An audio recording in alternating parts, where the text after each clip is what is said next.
ಬಿಜೆಪಿಯವರು 50 ಕೋಟಿ ಕೊಡ್ಲಿ 100 ಕೋಟಿ ಕೊಡ್ಲಿ ಆದ್ರೆ ಇಲ್ಲಿ ನಮ್ಮ ಶಾಸಕರು ಮಾರಾಟಕ್ಕೆ ಯಾರು ಇಲ್ಲ. ಸಿಎಂ ಹೇಳಿಕೆ ಸಮರ್ಥಿಸಿಕೊಂಡ ಶಾಸಕ ಲಕ್ಷ್ಮಣ ಸವದಿ. ರಾಜ್ಯದ ಸಿಎಂ ಹೇಳಿದ್ದಾರೆ ಅಂದ್ರೆ ಅವರಿಗೆ ಮಾಹಿತಿ ಇರಬಹುದು. ಬಿಜೆಪಿಯವರು ಅವರಿಗೆ ಎಷ್ಟೇ ಡಿಮ್ಯಾಂಡ್ ಮಾಡಲಿ ನಮ್ಮ ಶಾಸಕರು ಮಾರಾಟಕ್ಕಿಲ್ಲ, ಅವರು ಸ್ವಾಭಿಮಾನದಿಂದ ಇದ್ದಾರೆ. ನೇರವಾಗಿ ಬಿಜೆಪಿ ತಿರುಗೇಟು ಕೊಟ್ಟ ಲಕ್ಷ್ಮಣ ಸವದಿ. ಸಿಎಂ ಅವರ ಒಂದು ಸ್ಟೇಟ್ಮೆಂಟ್, ಖರೀದಿ ಮಾಡಲಾಗ್ತಾ ಇದೆ ಅಂತ ಕೊಟ್ಟಂತ ಒಂದು ಸ್ಟೇಟ್ಮೆಂಟ್ ರಾಜ್ಯದಲ್ಲಿ ಹಲ್ಚಲ್ ಎಬ್ಬಿಸಿದೆ. ಸಾಕಷ್ಟು ಆರೋಪ ಪ್ರತ್ಯಾರೋಪಗಳಿಗೆ ಕಾರಣವಾಗಿದೆ. ಕಾಂಗ್ರೆಸ್ನ ನಾಯಕರುಗಳು ಇದನ್ನು ಸಮರ್ಥಿಸಿಕೊಳ್ತಿದ್ದಾರೆ. ಸಿಎಂ ಸುಮ್ಮನೆ ಸ್ಟೇಟ್ಮೆಂಟ್ ಕೊಡಲ್ಲ, ಕೊಟ್ಟಿದ್ದಾರೆ ಅಂತಂದ್ರೆ ಅವ್ರಿಗೆ ಮಾಹಿತಿ ಇರುತ್ತೆ ಅಂತ ಬಿಜೆಪಿಯವರು ಮುಗಿಬಿದ್ದುಬಿಟ್ಟಿದ್ದಾರೆ. ನಾವ್ಯಾಕೆ ಆ ಥರ ಮಾಡೋಣ ಅಂತ ಕೇಳ್ತಾ ಇದ್ದಾರೆ.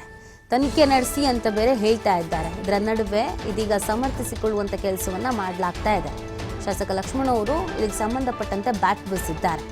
ನಮ್ಮಲ್ಲಿ ಯಾವ ಶಾಸಕರು ಕೂಡ ಮಾರಾಟಕ್ಕೆ ಇಲ್ಲ ಅಂತ ಹೇಳಿದ್ದಾರೆ. ಸಿಎಂ ಹೇಳಿಕೆಯನ್ನ ಈ ರೀತಿಯಾಗಿ ಸಮರ್ಥಿಸಿಕೊಂಡಿದ್ದಾರೆ ಲಕ್ಷ್ಮಣ ಸವದಿ.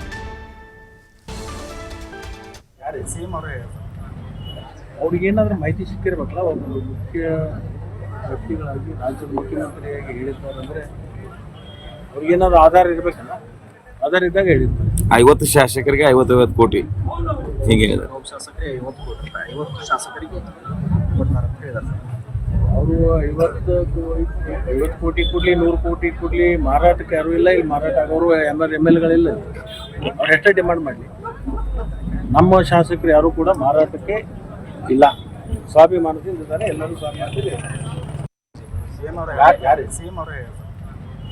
ಅವ್ರಿಗೇನಾದ್ರೂ ಮಾಹಿತಿ ಸಿಕ್ಕಿರ್ಬೇಕಲ್ಲ, ಒಬ್ಬ ಮುಖ್ಯ ವ್ಯಕ್ತಿಗಳಾಗಿ ರಾಜ್ಯದ ಮುಖ್ಯಮಂತ್ರಿಯಾಗಿ ಹೇಳಿದ್ದಾರೆ ಅಂದ್ರೆ ನೋಡಿ, ಇದು ಲಕ್ಷ್ಮಣ ಸವದಿ ಸ್ಟೇಟ್ಮೆಂಟ್ ಕೊಟ್ಟರು ಅಂತ ಕೇಳ್ತಾರೆ. ಸಿಎಂ ಅಂದಾಗ ಅವ್ರಿಗೆ ಅದ್ರ ಬಗ್ಗೆ ಮಾಹಿತಿ ಇರಬಹುದು ಅಂತ ಹೇಳ್ತಾರೆ. ಅದರ ಜೊತೆಗೆ ಎಷ್ಟು ಕೋಟಿನಾದ್ರೂ ಕೊಡ್ಲಿ ನಮ್ಮ ಯಾವ ಶಾಸಕರು ಕೂಡ ಮಾರಾಟಕ್ಕಿಲ್ಲ, ಸ್ವಾಭಿಮಾನಿಗಳು ಅನ್ನೋದನ್ನ ಹೇಳಿದ್ದಾರೆ. ಸಿಎಂ ಕೊಟ್ಟಂತ ಒಂದು ಹೇಳಿಕೆಯಿಂದ ಇದೀಗ ರಾಜ್ಯದಲ್ಲಿ ಸಾಕಷ್ಟು ಪ್ರಶ್ನೆಗಳು ಹುಟ್ಕೊಳ್ತಾ ಇದೆ. ಹಾಗಿದ್ರೆ ಆಪರೇಷನ್ ಕಮಲ ನಡೀತಾ ಇದೆಯಾ ಒಂದು ಕಡೆಯಲ್ಲಿ, ಇನ್ನೊಂದು ಕಡೆಯಲ್ಲಿ ಈ ಸರ್ಕಾರ ಪತನ ಆಗಬೇಕು ಅನ್ನುವಂಥ ನಿಟ್ಟಿನಲ್ಲಿ ಪ್ರಯತ್ನ ಪಡಲಾಗ್ತಾ ಇದೆಯಾ ಅನ್ನೋದು ಕೂಡ ಪ್ರಶ್ನೆ.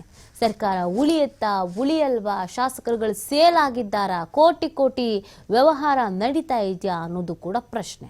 ಈ ವಿಚಾರಗಳಿಗೆ ಸಂಬಂಧಪಟ್ಟಂತೆ ಅನೇಕ ನಾಯಕರುಗಳು ರಿಯಾಕ್ಷನ್ಸ್ ಅನ್ನ ಕೊಡ್ತಾ ಇದ್ದಾರೆ. ಕಾಂಗ್ರೆಸ್ನವರು ಎಲ್ಲರೂ ಸಮರ್ಥಿಸಿಕೊಳ್ತಾ ಇದ್ದಾರೆ. ಸಿಎಂ ಸ್ಟೇಟ್ಮೆಂಟ್ ಅನ್ನ ಇರಬಹುದು, ಹಾಗೆ ಹೇಳಿರಬಹುದು, ಹಾಗಾಗಿರಬಹುದು. ಸುಮ್ಮನೆ ಅಂತೂ ಸಿಎಂ ಅಂತೂ ಮಾತಾಡಲ್ಲ ಅಂತ ಹೇಳ್ತಾ ಇದ್ದಾರೆ. ಬಿಜೆಪಿಗರು ಮಾತ್ರ ಇದನ್ನು ಒಪ್ಕೊಳ್ಳೋದಕ್ಕೆ ರೆಡಿ ಇಲ್ಲ. ಈ ಥರ ಎಲ್ಲ ಸುಮ್ಮನೆ ಸ್ಟೇಟ್ಮೆಂಟ್ ಕೊಡ್ತಾ ಇದ್ದಾರೆ. ನಾವ್ಯಾರು ಆ ಥರದ ಕೆಲಸಕ್ಕೆ ಕೈ ಹಾಕಿಲ್ಲ, ನಮಗದ್ರ ಅವಶ್ಯಕತೆಯೂ ಕೂಡ ಇಲ್ಲ. ಹಾಗೇನಾದರೂ ಇತ್ತು ಅಂತ ಅಂದರೆ ಕಂಪ್ಲೇಂಟ್ ಕೊಡಿ, ತನಿಖೆ ಆಗಲಿ. 50 ಕೋಟಿ ಅಂತ ಹೇಳ್ತಿದ್ದಾರೆ ಅಂದರೆ ಅದು ಸುಮ್ಮನೆ ಅಲ್ಲ. ಇಷ್ಟು ದೊಡ್ಡ ಅಮೌಂಟ್ ಅಂತ ಹೇಳ್ತಾ ಇದ್ದಾರೆ ಅಂದರೆ ಕಂಪ್ಲೇಂಟ್ ಕೊಡಲಿ, ತನಿಖೆನ ಎದುರಿಸಕ್ಕೆ ನಾವು ರೆಡಿ ಇದ್ದೀವಿ. ಯಾರ್ಯಾರಿಗೆ ಆಫರ್ ಹೋಗಿದೆ, ಯಾರು ಆಫರ್ ಕೊಟ್ಟಿದ್ದಾರೆ, ಇದ್ರ ಬಗ್ಗೆ ತನಿಖೆ ಆಗಲಿ ಅಂತ ಹೇಳ್ತಿದ್ದಾರೆ.